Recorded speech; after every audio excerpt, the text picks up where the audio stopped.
Well, here we are, 100 subscribers, and just as I said, we will be talking about Team Star and how I would want to improve on their current teams. Again, I want to say thank you to everyone for getting me this far. You guys are amazing.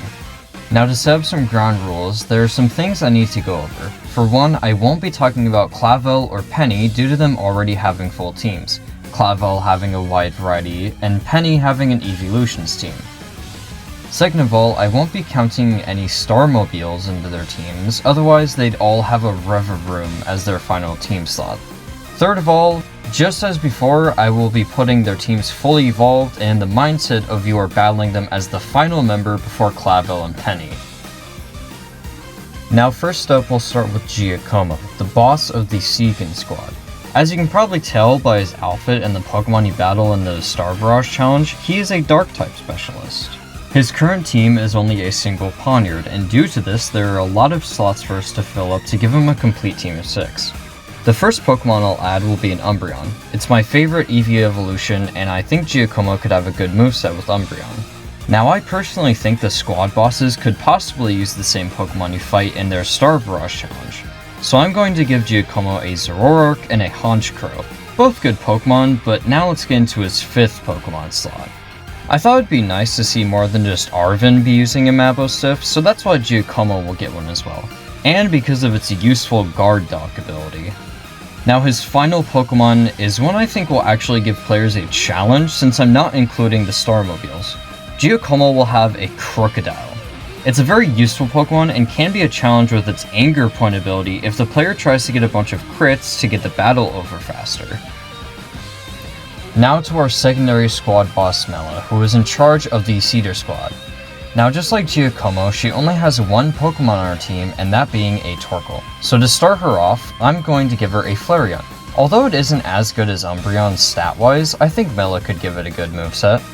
Next up, I'll give her 3 Pokemon from the Cedar Star Barrage Challenge. So she will be receiving a Camerupt, Arcanine, and a Pyroar. And yes, I'm giving her the female form of Pyroar. To explain further, Camerupt can be good with its solid rock ability that can help it against super effective attacks. Arcanine has a lot of good moves along with having the Intimidate ability, and Pyroar can have Moxie along with being Fire Normal type.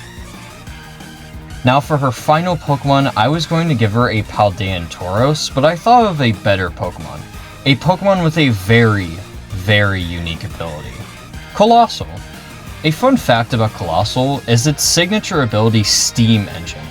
It's basically one of those abilities like Sap Sipper, but if you put it on steroids. Just imagine it survives a water type move and starts moving with the speed of a bullet train. Now we have the guy responsible for all of the outfits of Team Star, Atticus, the leader of the Navi squad and also being the Team Star Poison Specialist. Now I'm gonna make something clear with this team. I kind of forgot my own words about the earlier 2 squad bosses. I honestly got into the state of mind of making a very good and very meta poison team.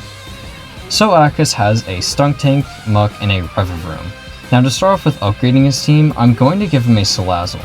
The only reason being it has the Corrosive ability, aka being one of the most essential abilities for a poison mono team in my opinion.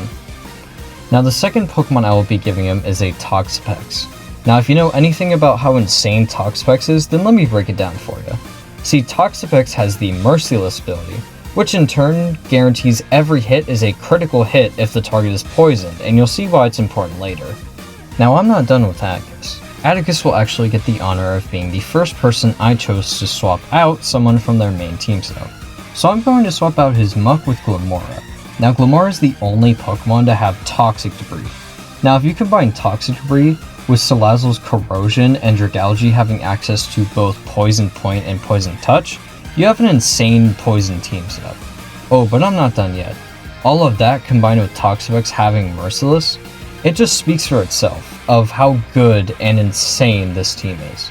But nonetheless, it is a crazy poison team that I think he'd very much appreciate having.